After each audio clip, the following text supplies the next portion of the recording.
freedom is not that interesting in Black America. What's interesting is this enormous power that befell us in the 60s when America owned up to its past. The events of the past year have elevated the national conversation around race to degrees of tumult not seen for a generation. Our guest today is no stranger to those conversations and has been a key figure in the scholarship of race relations for decades, Shelby Steele. A renowned author, columnist, and documentary filmmaker, Steele is an advocate for individual freedom and liberty and has been a strong proponent of the civil rights movement of the 1960s for just this reason. That movement, which was focused on the individual, has been perverted, he says, by a move toward government dependence. Welfare and affirmative action programs have only furthered racial divides. He argues these beliefs in his writing, including the popular book White Guilt: How Blacks and Whites Together Destroyed the Promise of the Civil Rights Era. Now a senior fellow at the Hoover Institution, Steele recently produced a documentary in collaboration with his son, filmmaker Eli Steele, titled What Killed Michael Brown?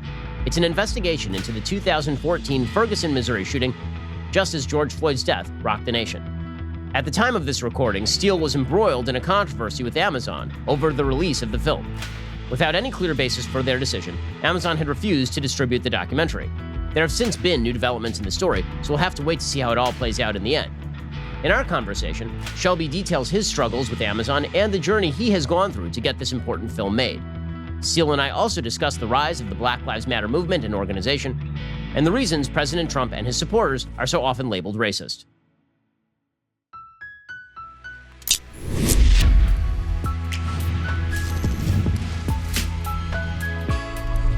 Hey, and welcome. This is the Ben Shapiro Show Sunday Special. We're so pleased to welcome Professor Shelby Steele. The only way to get access to the end of our conversation, we do bonus questions at the end. The only way to get access to that part of the conversation is to become a member. Head on over to dailywire.com, become a member. You'll have access to all of the full conversations with every one of our awesome guests. Shelby Steele, thanks so much for joining the show. Really appreciate it. Well, thanks so much for having me. So for folks who don't know your background, maybe you can talk a little bit about your transformation on issues of race, because when you were younger, you really were more of a racial radical. You talk in many of your books about your views on race and how they've morphed over time. Maybe you can talk a little bit about that journey.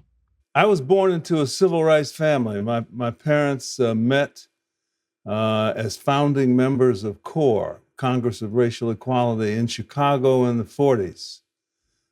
So I was a CORE baby. I sort of grew up in the civil rights milieu, that world, demonstrations and so forth. And I went on demonstrations as a toddler. And so that was, I was always aware of the issue of race. And this was, again, when I was a kid, was deep segregation everywhere across America. And so I was very aware of that. And by the time I got to college, Black Power had begun to emerge. Blacks had taken on a new militancy. And I identified with that, and I still do. Patrick Henry is my ultimate hero. Give me liberty or give me death. And if you won't allow me in, and I can't come to the table, and I can't play with everyone else, then then it's revolution time. And so I got to that in the late 60s. I was the leader of my Black Student Union in my college, and we took over the president's office, and we did all the things that militant students did back in that era. I won't go march you through all of the details, but I graduated from college. I went to work in the inner city in a government-sponsored program, poverty programs. They were everywhere. I worked in about 3 or 4 of them for about three or 4 years. I began to see corruption. I began to see people using the circumstance of poverty as a means to personal ends. And people started to come to work in Mercedes-Benz and to the poverty program. That was by the time I left there, I had pretty much lost my innocence regarding poverty work. And I went to graduate school and began to live a much more traditional life from there. But I began to feel that the militancy was hurting us more than helping us. It's very good to have a very strong commitment to one's identity, one's group identity, and to be proud and all that sort of thing. But that's not an end. That's good, but you have to become competitive in the modern world. Otherwise, you will languish in poverty, no matter what your identity is. And so it became clearer and clearer as I sort of marched through graduate school and began my career as an academic. That it was time to grow up and to join America rather than fight America. That my future really was with America. And also by this time, one very important thing did happen. I call this the Great Confession. And that is that in the 60s, in the mid-60s, when the Civil Rights Bill passed in 64, America effectively confessed to colluding for 4 centuries with an horrific evil of racism. But from President Johnson on down, America confessed to that in the 60s, owned up to it. And I think it is the most transformative moment in all of American history by far, and we've only just begun to really understand the fallout from that confession, the kind of pressures that's introduced into society, white guilt certainly being one of them. But I did become aware that America, this miraculous thing, was going to actually admit what they'd done and try to correct it. I don't know if that's ever happened anywhere else in all of human history, but it happened in America, and so I don't think we've given ourselves credit for that. But I saw it. I saw a fundamental change, and that change has only broadened and deepened since then. We live in a very different world today.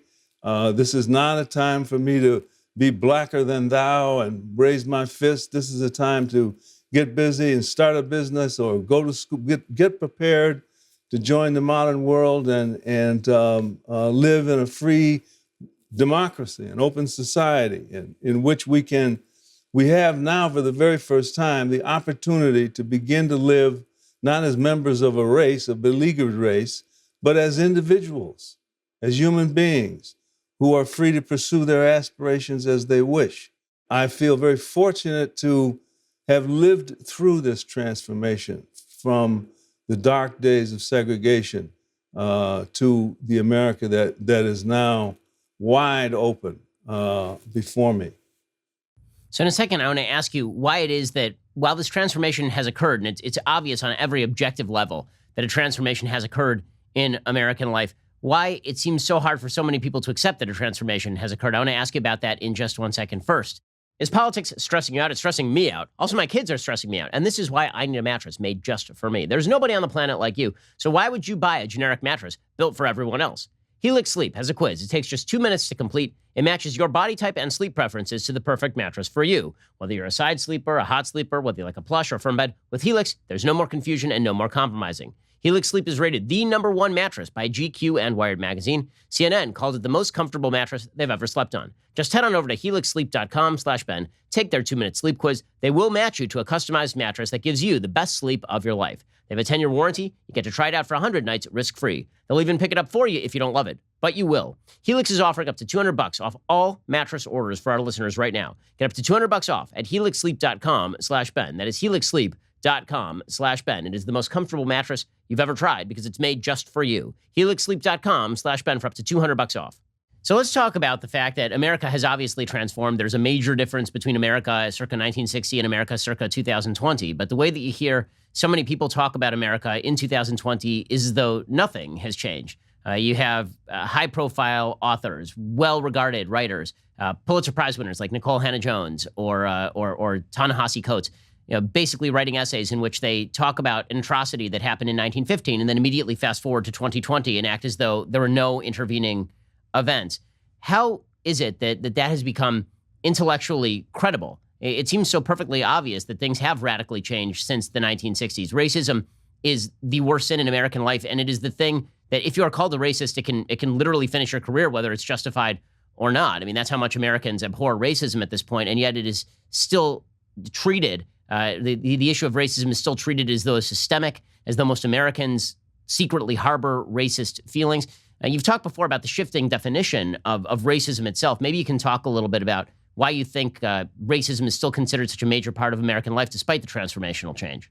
Okay, I'd be happy to. For one reason, when there was this great confession that I mentioned, and America owned up to its past, and we created a war on poverty, and we created all sorts of social programs, public housing, welfare, so forth. What became clear, one of the offshoots of that confession was that victimization, our victimization as blacks, our victimization at the hands of broader America, became our power. It was the first time in American history we had power to wield in American life because America itself had confessed. And so we had that moral authority for the first time in American life.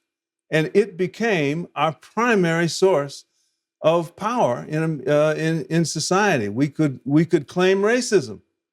And what could America say? They had already admitted to racism. And so we began to believe, and this is the tragedy of this, that victimization became our identity, became the center of who we are. If you want to make a black person angry, tell them that they're not a victim. It's intolerable to hear that because, again, the idea that we are victims is our entree to power and to American society. Hannah Jones at the New York Times is simply reinforcing the old theory of black victimization as power. She's just saying, look at all of this victimization. Look at what you owe us. Look at how you must follow our lead morally. Look at how immoral you were. And boy, that's a lot of power. It has transformed our entire educational system. Political correctness. It's had a tremendous impact. So even though we are now free, freedom is not that interesting in Black America. What's interesting is this enormous power that befell us in the 60s when America owned up to its past. And that's what we protect. And the entire grievance industry in America is based on that. You owe us. Our victimization is our ticket to ride. It is our authority in American life. You have to come to us. One of the difficult things is to tell a group that never had any power, suddenly they have a kind of moral power. It's difficult to accept that moral power they now have is killing them, is hurting them. A very difficult point to make. They look at me and they say, oh my God, that you're giving up, you're walking away from what we fought for. We've now finally have the power to make universities get rid of the SAT test. We can do all sorts of things that we never could do before, and you want us to drop that. Well, I do, because the thing about victimization as power is that you become your own enemy. You victimize yourself in the long run, and you get nowhere. And so after 60 years now of using victimization as power, Black America is farther behind white America than we were in the 50s when I was a kid, when I was growing up. So this power of victimization has turned on us and is choking us. at this point. And it breaks my heart to go to campuses. You see young black kids, and they're all huddled off, and they're black power this and black power that, and Black Lives Matter, and all that sort of struggling. You see, it's painful. It's struggling to keep victimization alive as power, as the power in the black community. So why do you think it is that so many members of the white community have gone along with this? I mean, it would be one thing to say, back in 1965, that huge swaths of Americans had acknowledged their guilt because they had, in fact, been complicit in racism. I was born in 1984, so I was born 20 years after the Civil Rights Act. And I frankly don't feel racial guilt because I don't believe that I've acted in racially intolerant ways. But you see huge swaths of particularly young white Americans who are going along with this and browbeating and browbeating others, engaging in Maoist struggle sessions in which they confess their own guilt for complicity in a systemically racist system. What do you think is the attraction for white Americans to go along with a narrative where they are inherently the victimizers? What happened to white America when America confessed its wrongdoing is that America endured at that moment a tremendous loss of moral authority. And it's just human. When you confess, I did it, all right, I'm sorry, whatever. Well, okay, now you will pay a price. And that is what happened to white America, is that they were judged to be racist. They had colluded with evil, and so now they lived under the accusation that they were racist and that they had been a part of this. And so they may have done absolutely nothing to justify feeling guilty whatsoever. White guilt has no connection whatsoever to personal feelings. It is a circumstance that you are living in a society that does not trust you, that has this against you, that holds this history against you.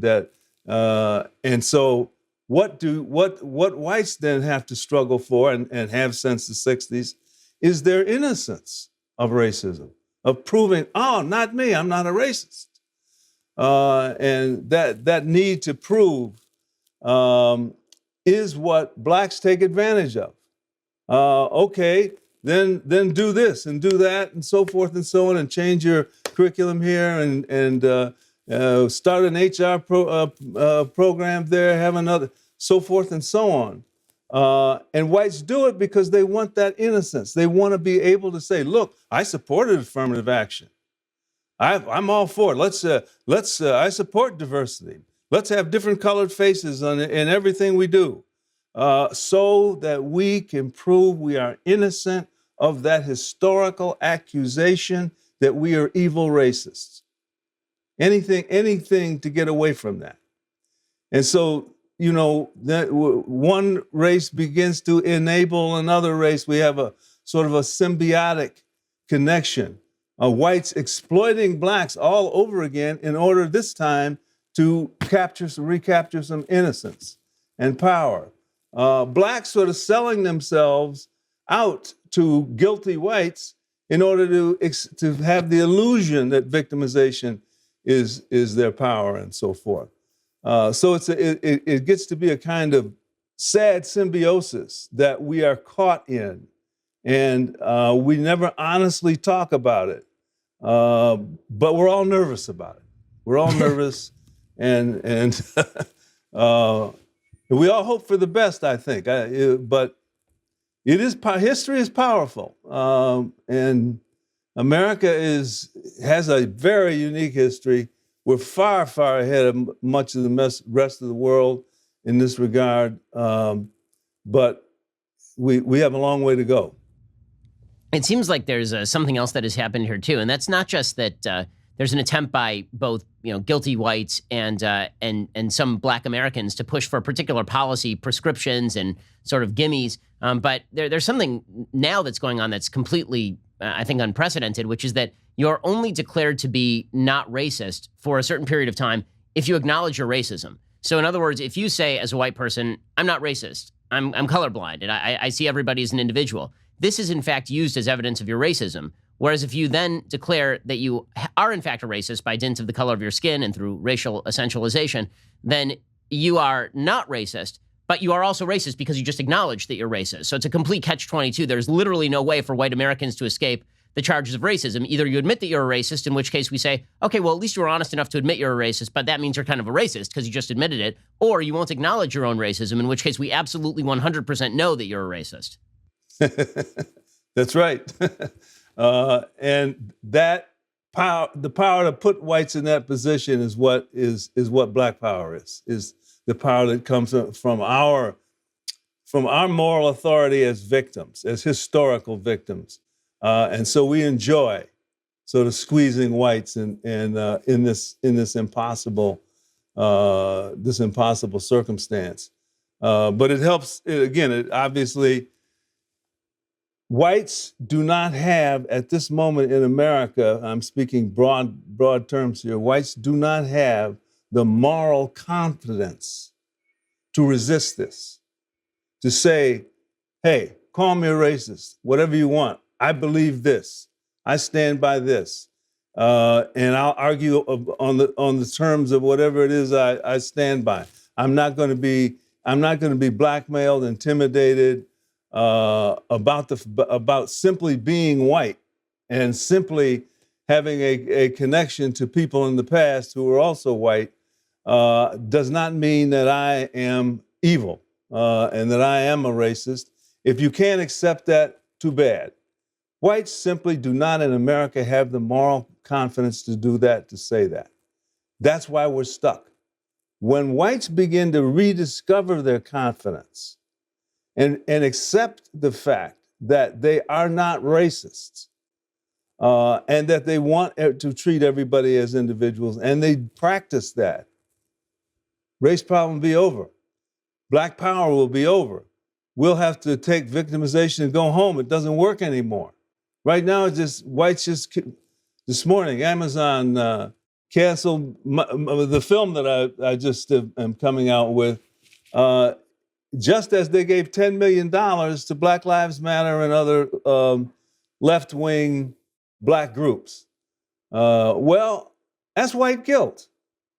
They don't believe in the money that they gave. They don't care what they do with the money. They are buying their own innocence. They're saying our brand is not racist. If you give money to Shelby Steele, or you just even put his film up on your platform, you're a bigot, you're a racist, you're a horrible person, so forth. Well, I suffer today from the lack of confidence that whites have. That now is a big problem in my life and in my work. I'm someone who grew up fighting against segregation. Now I'm fighting against it all over again. So in a second, I want to ask you about exactly that sort of turn where so many of the things of the past that were considered to be the beacons of hope, the things that we aspired to as a society, have now become the obstacles, the enemies that we have to get rid of in pursuit of anti-racism in the sort of pernicious definition of the Ibram Kendis and Robin DiAngelo's. We'll get to that in just 1 second. First, it's Halloween this month. Policy Genius would like to mark the occasion by making something less scary: life insurance. Shopping for life insurance can seem like a daunting task, but Policy Genius makes it easy. They combine a cutting-edge insurance marketplace with help from licensed experts to save you time and save you money. Right now, you could save 50% or more by using Policy Genius to compare life insurance. When you're shopping for a policy that could last for more than a decade, the savings really do start to add up. Here's how it works. First, head on over to PolicyGenius.com. In minutes, you can work out how much coverage you need and compare quotes from top insurers to find your best price. Policy Genius will compare policies starting at as little as $1 a day. You might even be eligible to skip that in-person medical exam. Once you apply, the Policy Genius team will handle all the paperwork and the red tape. The best part, they work for you, not the insurance company. So if you hit any speed bumps during the application process, they'll take care of everything for you.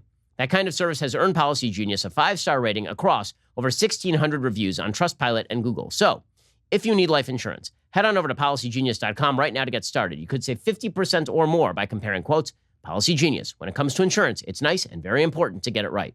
So let's talk about what you're referring to there with regard to, the sort of fight against segregation. Again, it seems like there's so many of these ideals that were the purpose of the civil rights movement of the 40s and 50s and the early 60s.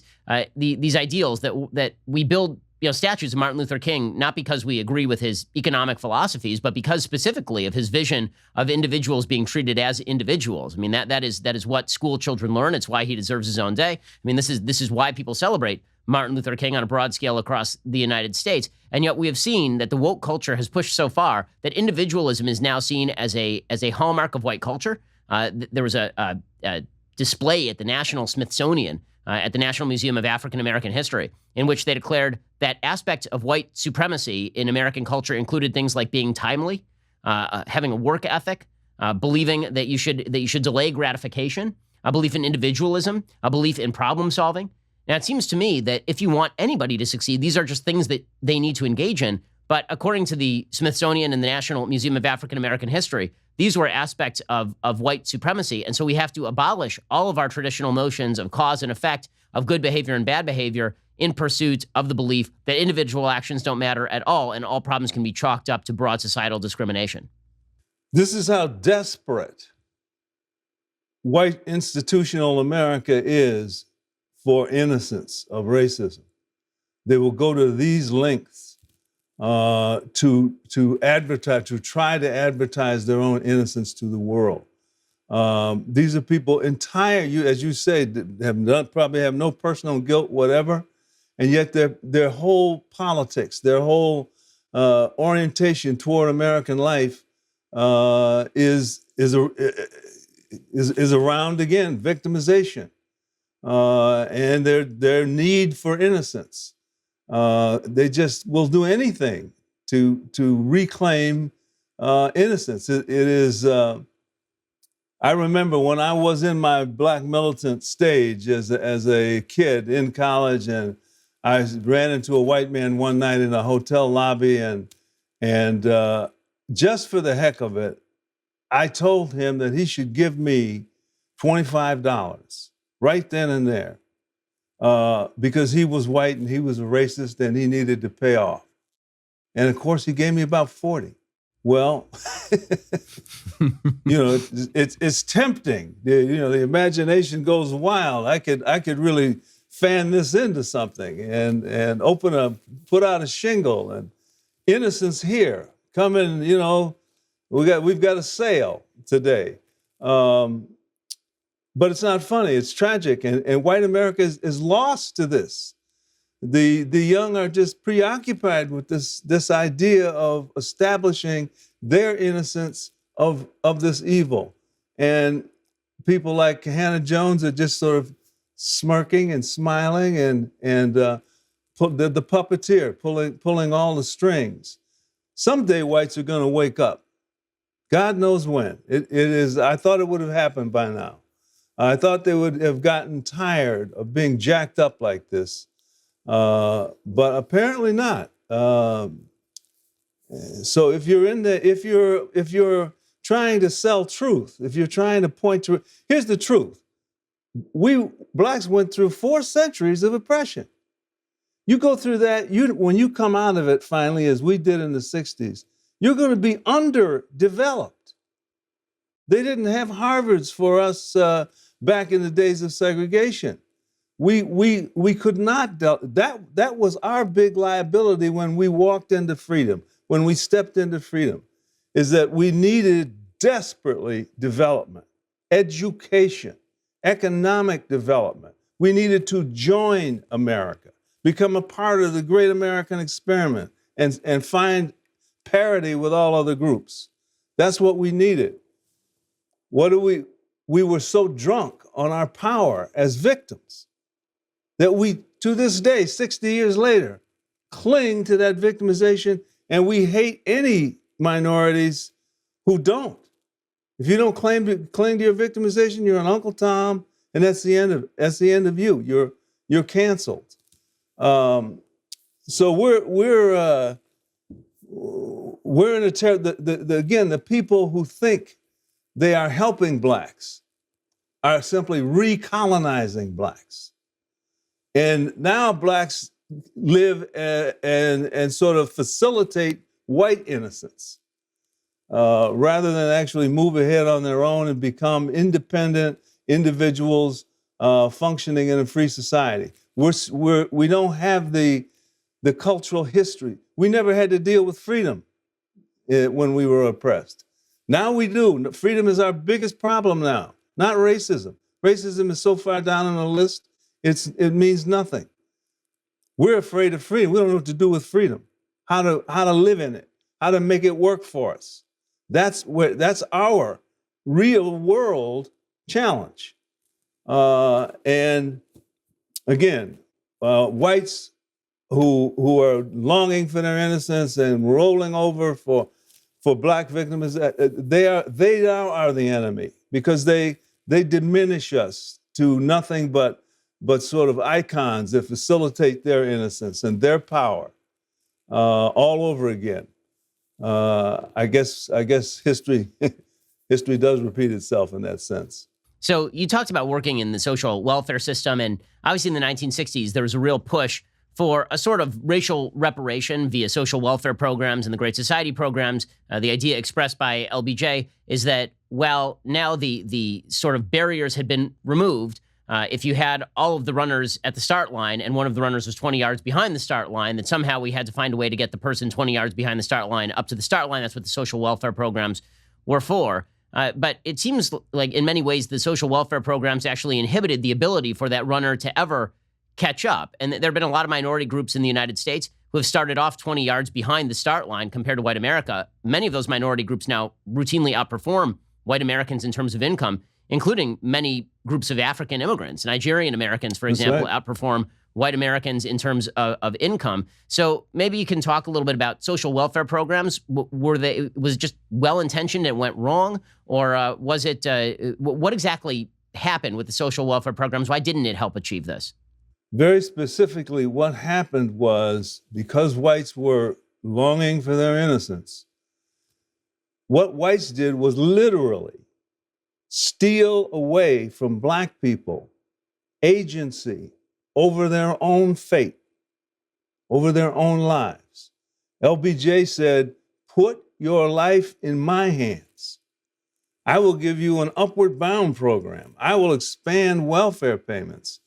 I will have school busing. I will have public housing," on and on. I am the actor. I am the agent of your uplift, of your fate, not you. You are nothing but a sort of cipher for my innocence. We blacks, not quite knowing how to handle freedom yet, bought into that and sold our soul away. We put agency, we said, okay, you be the agent of my uplift. You're right, you did commit, you were ugly, you were racist, so forth. So now you can redeem yourself by uplifting me. Well, when you look at that, you're giving away agency to your own uplift. You're putting it in somebody else's hands. When, in all of human history, has that ever worked?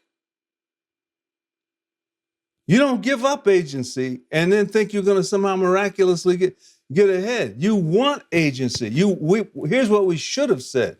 We should have said to white America and to Lyndon Johnson, thank you, but no thanks. You worry about your innocence. We'll worry about our development. We'll focus as individuals. We will become better educated than you. We will outcompete you. We don't want your help. We have our own honor, our own sense of dignity, our own self-possession. We failed to do that. Many, and I mean many individual blacks did do that. And they are thriving today.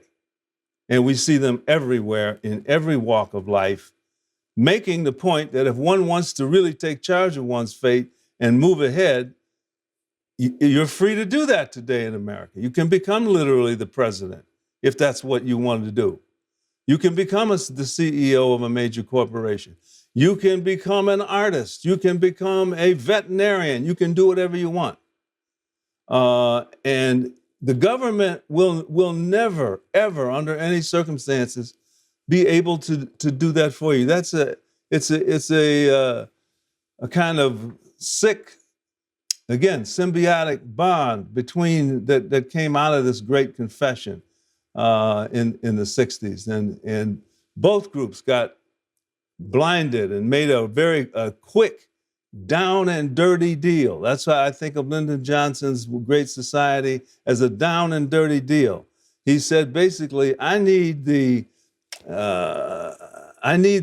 innocents to have legitimacy as the president and keep the government legitimate and so forth. I need that. So I'm going to give you all these programs, even though they don't do anything whatsoever, but teach you corruption, embroil you in corruption. I worked in those programs for 3 years. I've never seen so much corruption in my life. It was just wide open. You have to fight for your life. I had to get out of there or sink into that. And I was lucky. I was very lucky. I had 2 good parents and talked a lot and finally found my way out of there. But that's what we now have to do. We have to get away from that. We have to get away from our symbiotic relationship to white people. I don't want to have I want to be a human being. I want to be a citizen of the United States. I want to relate to all other human citizens. What your race is, I don't care.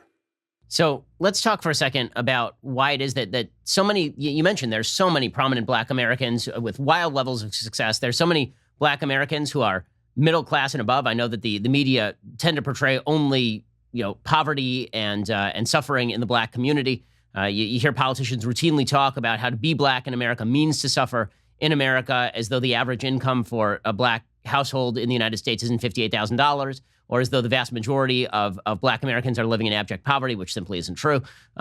Why is it that we don't see more Black Americans saying exactly what you're saying, which is, I've been able to make my way in this society. If you make the right decisions, you can make your way in this society too. Instead, it seems like with increased levels of prominence, many Black Americans speak out more loudly about how America is racist. Right? We've mentioned Nikole Hannah-Jones several times. I mean, this is a person who went to a top university. She obviously has been granted the keys to the car over at the New York Times. You see Karen Attiah at the Washington Post, who's the daughter of African immigrants, doing the same thing. You see people at the top of the entertainment industry. LeBron James does this, making hundreds of millions of dollars per year. Barack Obama became president of the United States and then suggested that America was still struggling with systemic racism and made comments about Ferguson, Missouri, which we'll discuss in a second. That at the time, I thought to myself, he's literally ignoring the facts of the case in order to make these particular comments. So why is it that we don't see more prominent Black Americans say what so many prominent members of other minority races in America say to their kids and to their compatriots, which is, what a great country, and we can absolutely rise in this country?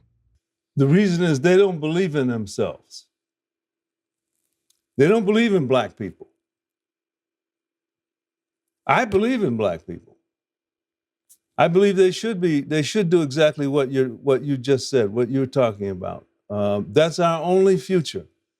You only get what you make for yourself. That's the obligation of freedom, is you have to make something of yourself. But one of the problems in Black American life, this comes from 4 centuries of oppression, is faithlessness in your group. Your group was oppressed. Somebody's heel was on their neck. They were denigrated. They were dehumanized. And part of the formerly oppressed person's struggle is to have faith in precisely those people, one's own people who come from all of that, to love them and have faith in them. The biggest problem in Black America is faithlessness. We don't believe in ourselves. We don't believe we'll be able to compete. All of the ugly bigotries of the white past, we on some secret level, where we don't admit it to ourselves even, believe that. and don't and therefore lack the faith to take our lives into our own hands and make something and make a life. We say to protect ourselves, that's a fool's game. This is a racist world, a racist society. That's to work hard so that's for fools. That in a white man, those are Uncle Toms. White man always has believes in them. Well, we have to face this problem of faithlessness, and we have to raise our children ready. We have to completely. Are you reading to your children? Are you teaching them? Are you developing them intellectually? Are you developing them their academic skills, their interpersonal skills, the values? Are you building strong, independent people who will be able to be responsible for their own advancement? Are you doing that? If you're not, you're worse than racism. You're contributing to a life of inferiority and struggle. We have it backwards. It is heartbreaking. Another problem is that we live in such an absolutely wealthy society. The society can give us all. The figure I keep hearing is the last 50 years that America has spent $23 trillion on social programs. That's a lot of bait to tempt me away from this more rigorous self-development and into the idea that I can manipulate, maneuver, game my way ahead, and so forth. In a wealthy society, you can do that. And America has got the wealth to continue to dump it on people. As you said, Amazon, $10 million, they wake up and give that away. Well, I'm on the wrong side of the fence. I didn't get any of that, not a dime. They canceled me. So let's talk about that in just one second. I want to ask you about the documentary, What Killed Michael Brown, that is going to be available somewhere, but apparently not Amazon. We'll get to that in just 1 second. But first, let's talk about censorship on social media sites and what you can do about it. The left wants to silence and remove any voices they don't like. Twitter and Facebook, these were supposed to be open platforms. I don't need their content moderators acting like the op-ed section of the New York Times. Instead of letting those social media sites revoke your right to free speech, how about revoking their right to your data? Now, you could just deactivate all your social media accounts, but that would be giving the left just what they wanted in the first place. Instead, use ExpressVPN the way I do. If you've ever wondered how free-to-access sites like Facebook make their money, well, they track your searches, video history, everything you click on, and then they sell your valuable data. When you use ExpressVPN, you anonymize much of your online presence by hiding that IP address. That makes your activity more difficult to trace and sell to advertisers. And ExpressVPN could not be easier to set up. You just tap one button on your phone or computer, and you're now protected. ExpressVPN also encrypts 100% of your data to help protect you from hackers and internet bad guys. So now is the time to say no to censorship. Take back your online privacy today at expressvpn.com/Ben. By visiting my special link, you get an extra 3 months of ExpressVPN service for free. Again, that's expressvpn.com/Ben, expressvpn.com/Ben to get started.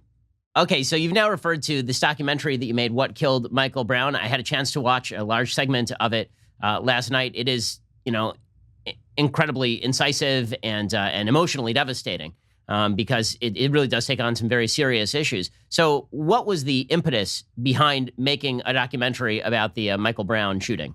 We wanted to debunk this idea of victimization as power. Michael Brown, the reason Michael Brown would become so explosive and more recently here, George Floyd and so forth and others, the reason these events become so explosive is because they seem to morally give moral authority to blacks as victims. They seem to reinforce our whole black pathology, which sees victimization as our great power. And my God, a white cop shoots and kills a black teenager. There it is. That's 4 centuries of racism right there.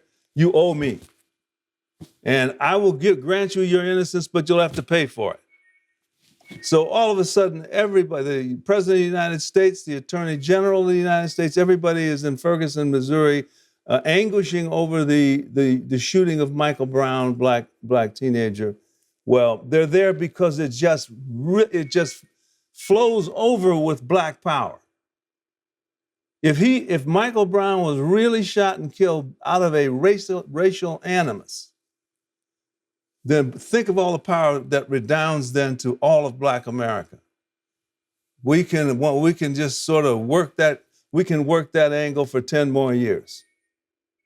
And so all of these events like this, George Floyd, so forth, they're all this sort of this temptation. Everybody knows power is to be had in these events. Who's going to get the power? And of course, blacks are. Here it is. We've now had 60 years of victimization being our primary source of power, and so anyway, we wanted to go in and show exactly that corruption, and point to some of the damage that's done. And then we wanted to look toward the end of the film at some positive activities that are going on in the Black community. There are people doing some miraculous work. We interviewed a pastor who has his church right in the Woodlawn area, the south side of Chicago, where the murder rate is over the roof. We talked to former drug dealers. We looked at public housing. We looked at all, again, the offshoots of this sort of thing, and to try to point the way ahead. And I particularly liked the end of the film where I go back to my father's childhood home in Kentucky, and I reminisce of these people. My grandfather was actually born a slave. Not my great-grandfather, my literal grandfather was actually born a slave, and they came forward in Camp Nelson, Kentucky. And my father, how he, from the age of 14 on, was on his own and had to make his way in the world and teach himself to read and write. So I wanted to honor that selfless struggle on the part of Black Americans. Our greatness comes from those people. They did it. They didn't go around begging for white goodwill. All they wanted was, don't discriminate against me. I don't want my father hated the idea of public housing. Thought it was just a ticket to hell. He could see that coming. And many other blacks in our neighborhood did. And we rejected it. But that white guilt is hard to, maybe they rejected it, but do their kids? Pretty soon they begin to be bought off one by one by one by one. Here's an easier road for you. And you look up and you're in under the power of people who it's the problem with white guilt. Social programs that look out after white power, white innocence, and white power. And you become just, again, a cipher, a means to that end. At the end of the film, we try to really get into that, and I think have some moving moments. At least they were moving to me when we filmed them. And so now you found out that Amazon won't even offer the film for sale? Is that where Nope. things are right now?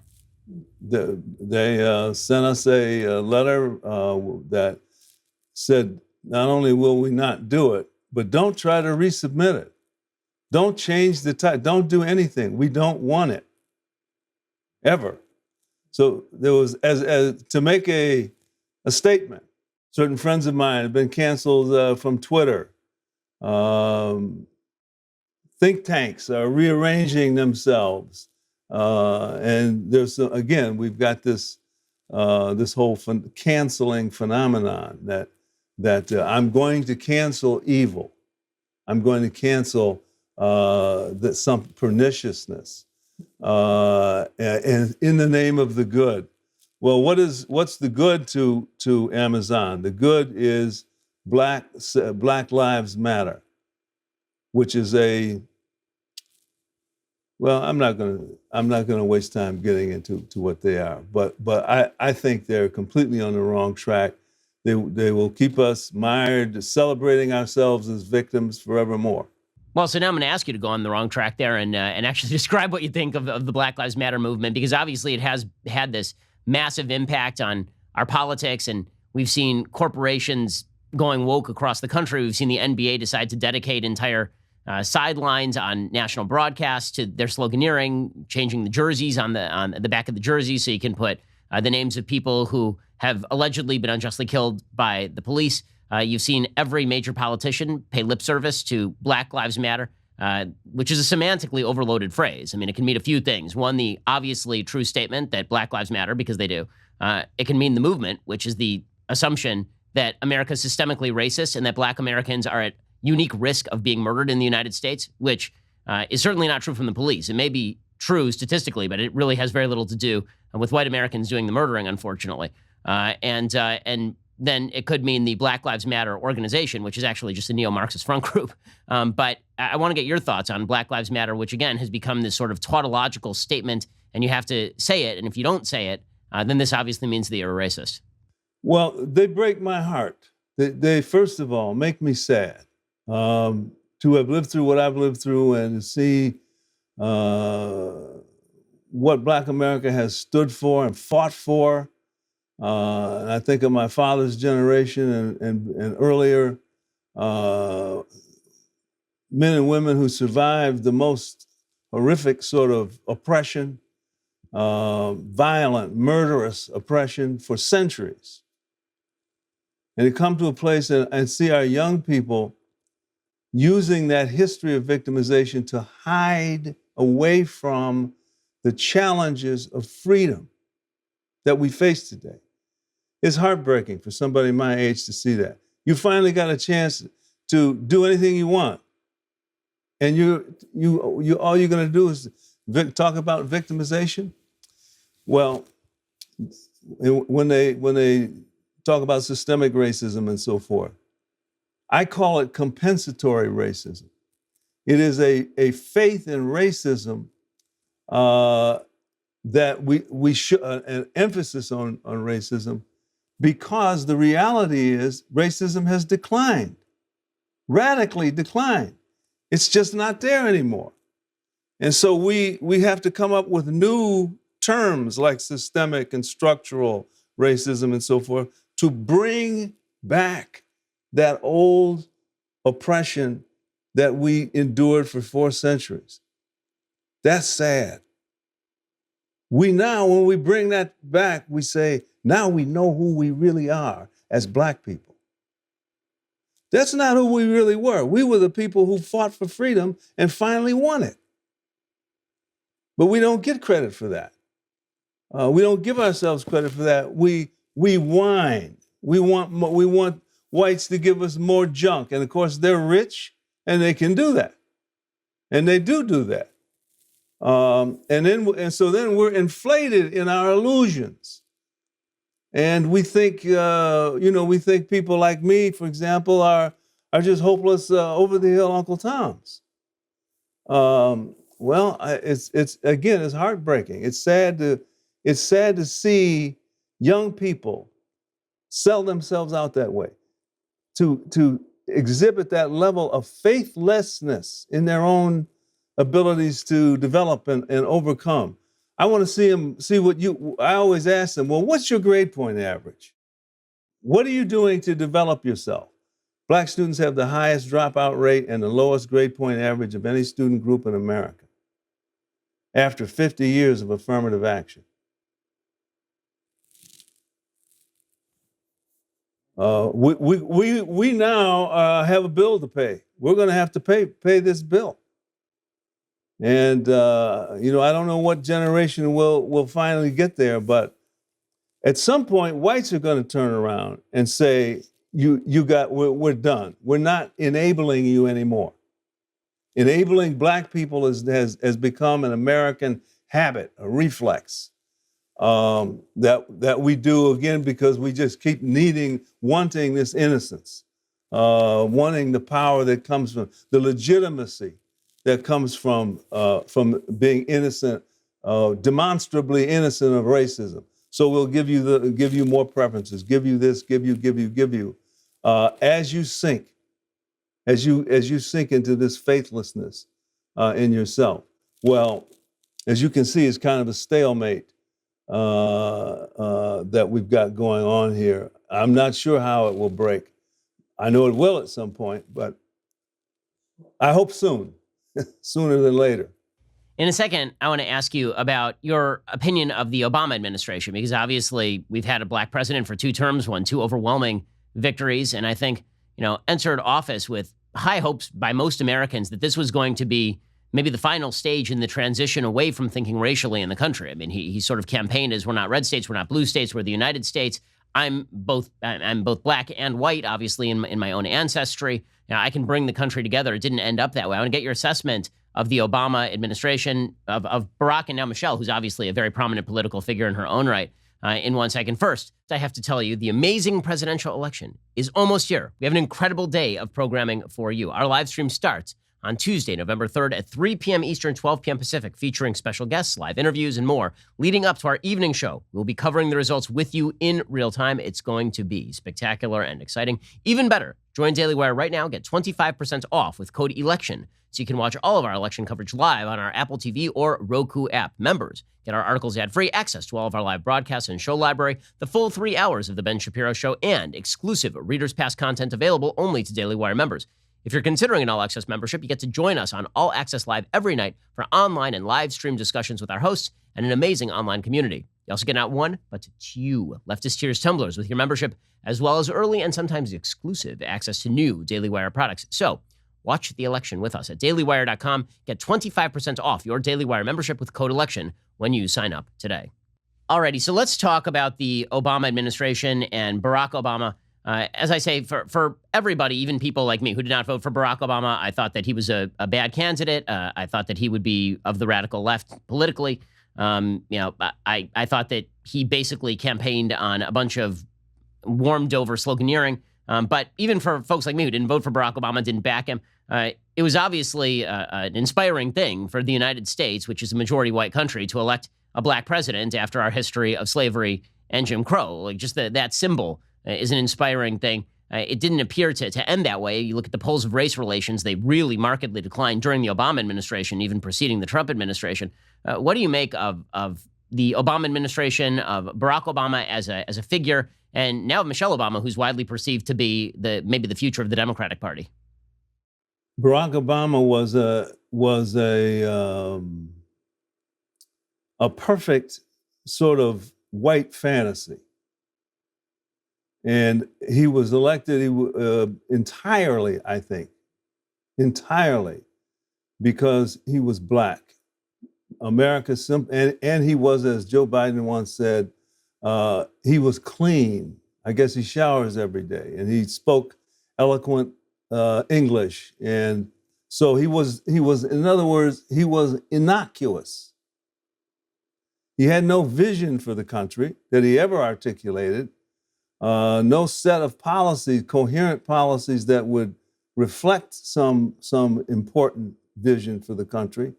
He just was a nice black kid who white people realized on some level wouldn't do much of anything except be black and be in the White House, so that white America could say, we're innocent of racism, we are redeemed. This is our redemption. And so Obama was just a small player in a white self-promotional sort of historical event. That's all he was. Again, he couldn't tell you today what his vision was for society, nor could all the white people who voted for him. They don't know what he stood for. No, but he didn't stand for anything. That's the point. And he didn't get in the way of his message, which is that I'm a black person who's going to be in the most powerful man in the world, and that's how innocent America is. That's how wonderful America is racially. They've overcome that shameful history of slavery and so forth, and now they have a black man in the White House. Aren't they wonderful? What did it mean in reality? Are blacks somehow more equal today than they were before? Have they somehow caught up with whites in economically, educationally, otherwise? No, nothing. Except that whites can say we're innocent of racism.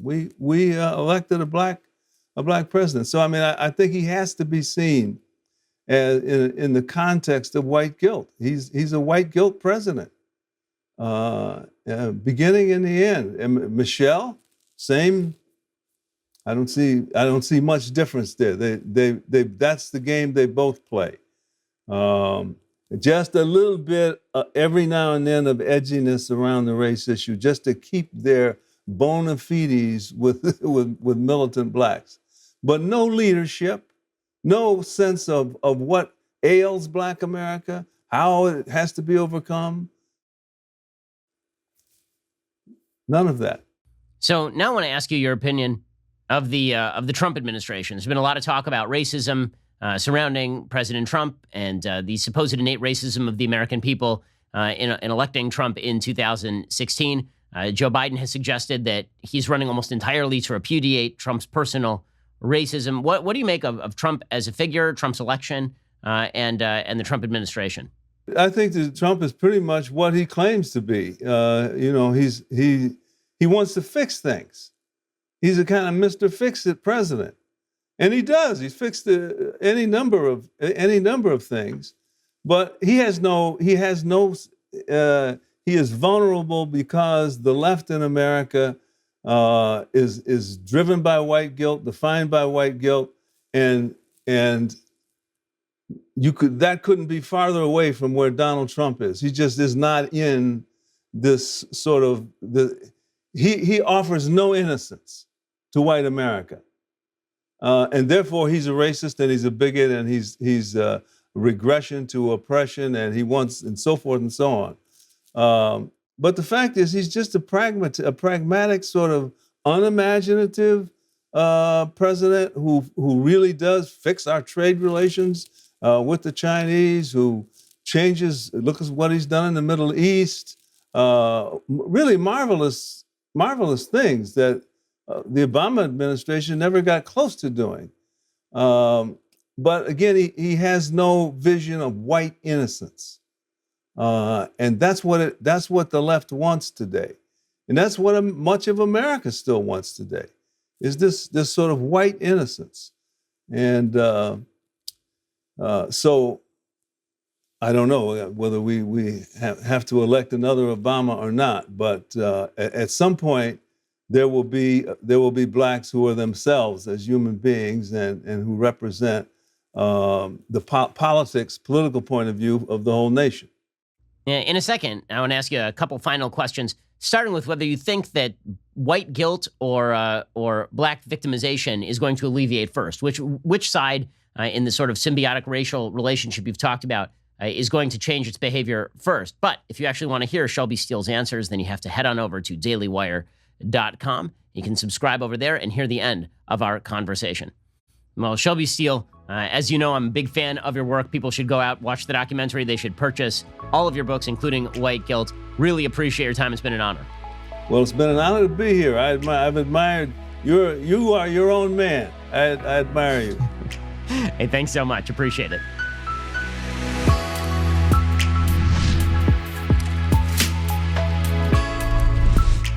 The Ben Shapiro Show's Sunday Special is produced by Mathis Glover. Executive producer, Jeremy Boring. Our technical director is Austin Stevens. And our assistant director is Pavel Wydowski. Associate producer, Nick Sheehan. Our guests are booked by Caitlin Maynard. Editing is by Jim Nickel. Audio is mixed by Mike Coromina. Hair and makeup is by Nika Geneva. Title graphics are by Cynthia Angulo. The Ben Shapiro Show's Sunday Special is a Daily Wire production. Copyright Daily Wire 2020.